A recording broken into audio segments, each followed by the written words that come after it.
My general test for audio is, would I listen to just the audio as a podcast? And if the answer is no, to me that means the audio is not good enough. If you have bad audio, if people are listening to this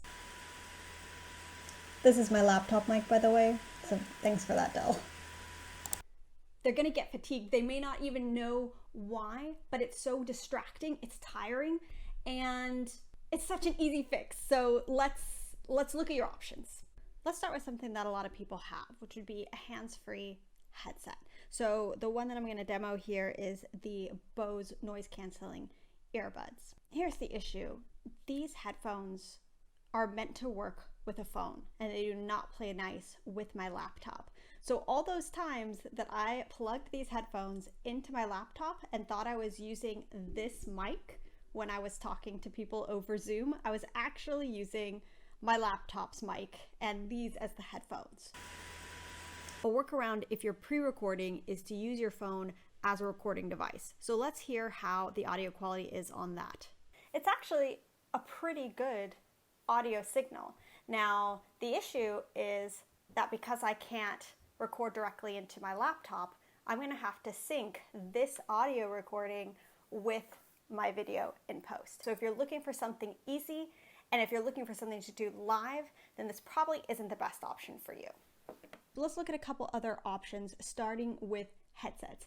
And by the way, just full disclaimer, this is not a sponsored video. I happen to own all of these mics.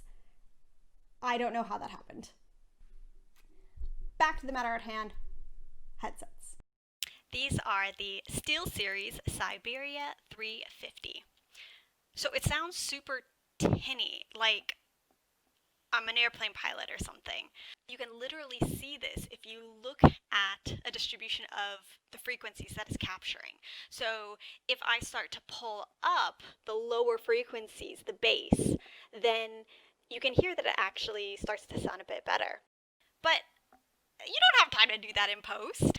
The other thing to consider is that it's kind of bulky and distracting, both as the wearer and as the viewer, I would guess. And so my recommendation would be to go with something else if you have the choice, because I personally feel a lot more comfortable. I move around a lot. I would feel more comfortable without this on my face. But let's take a look at a professional grade one. So this one is for gaming, but I also have this Jabra, which is designed to be a professional headset. So let's have a listen to that. This is what the Jabra sounds like. This is not a cheap mic. This is going for about 275 pounds on Amazon. And I have to say, I'm a little bit disappointed. The mic is really sensitive to p and t and any breathy sounds. I tried moving the wand down to see if that would help, but that actually just made the audio sound so much worse. So just those sharp p and t sounds can be really fatiguing, and especially for this price point, there's a lot of other options out there. To be fair, there are a couple things that I really do love about the Jabra, and one of those is the noise canceling function of the mic. It is literally so good that it confused me. Take a look.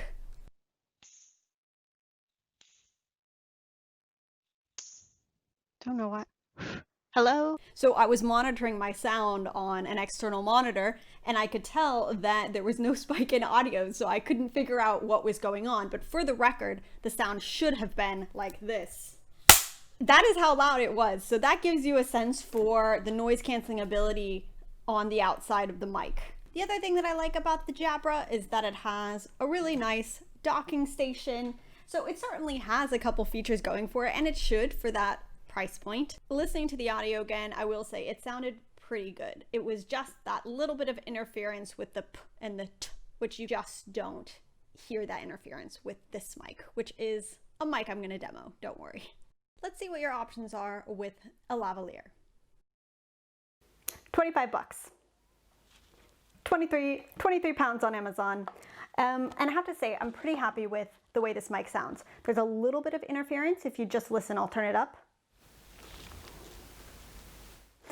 It's not terrible, but it's not completely silent. This lavalier mic is meant to plug into either your phone or your camera, like the one I'm recording on now. Supposedly, it says that it is compatible with your laptop, but, and this was a big problem, it did not play nice with my laptop. I was not able to get it to recognize it. And unfortunately, because it's an off-brand, I really couldn't find much in the way of troubleshooting. So for me, that's pretty much a deal breaker. It's not that lavaliers can't be used, it's just that for whatever reason, this one won't interface with my laptop. I'm sure that there are some that would play nice. This one was advertised as working with my laptop, and now you have to be careful when you're looking at lavalier mics because some of them specifically say that they are only for an iPhone or for a DSLR camera, for example, and not for a laptop. You would need an adapter. So do some research because it seems like compatibility is more of an issue with these mics. So you just have to make sure that that you're sure when you order it that it will play nicely with your computer if that's what you're going to use. And unfortunately, even if it says that it will play nice, sometimes apparently it does not. And now for my favorite mic, which those of you that know me will know which one this is.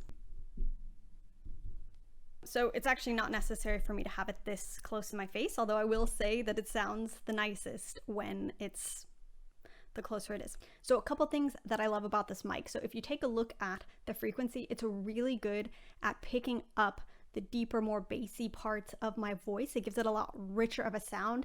And it also gives you that radio podcasting voice sort of sound. The pop filter, which you see right here, it came with it, but you can add a pop filter to basically any mic.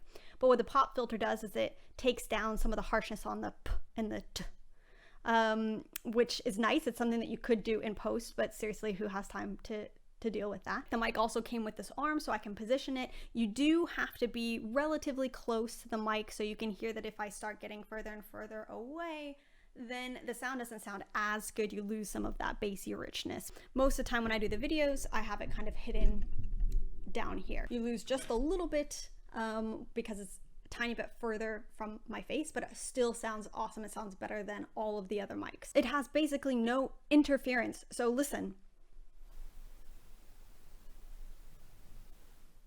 It's not picking up any weird grating sounds that are so difficult to listen to for a long time. That's why I think this mic gives what I would call a radio voice. I can use this mic for Zoom. I can use this mic for podcasting. I've even recorded a podcast over Zoom using this mic. It's under $100.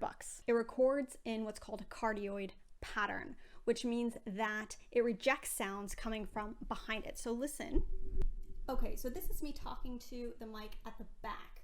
So I'm gonna keep talking and I'm gonna go ahead and flip it all the way around, and now it's back in front. And so what you can hear is that it does a great job of sort of rejecting sounds that are coming from behind the mic, and that goes for things like clicking and moving the mouse. And if, for example, you're in a noisy room or you have dogs barking, if you can position that sort of dead zone towards those sounds, it's going to do a good job of canceling it out. This is in contrast to a lavalier mic, which typically records in an omnidirectional pattern. So that means that it records all the way 360 around.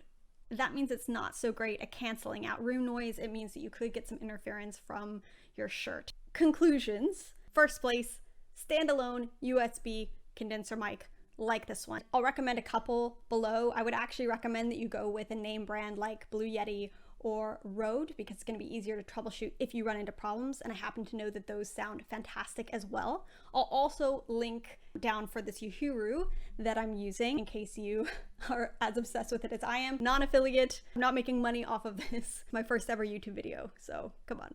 Second place is the Lavalier option. Now, I wouldn't particularly recommend this one that I bought, which was an off-brand, because it didn't play nicely with my computer. So I would recommend, again, going with a name brand like Rode and being extra careful to make sure that it's going to interface with your computer and that it's not just meant for recording with your phone.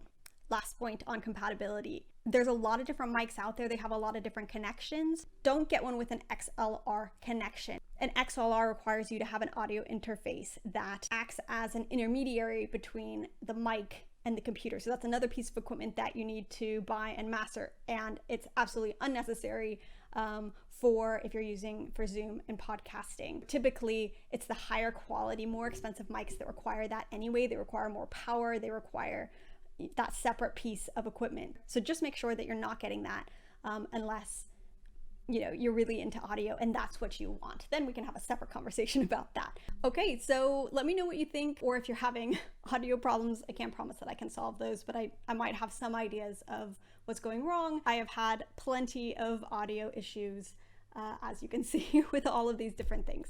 Thanks so much.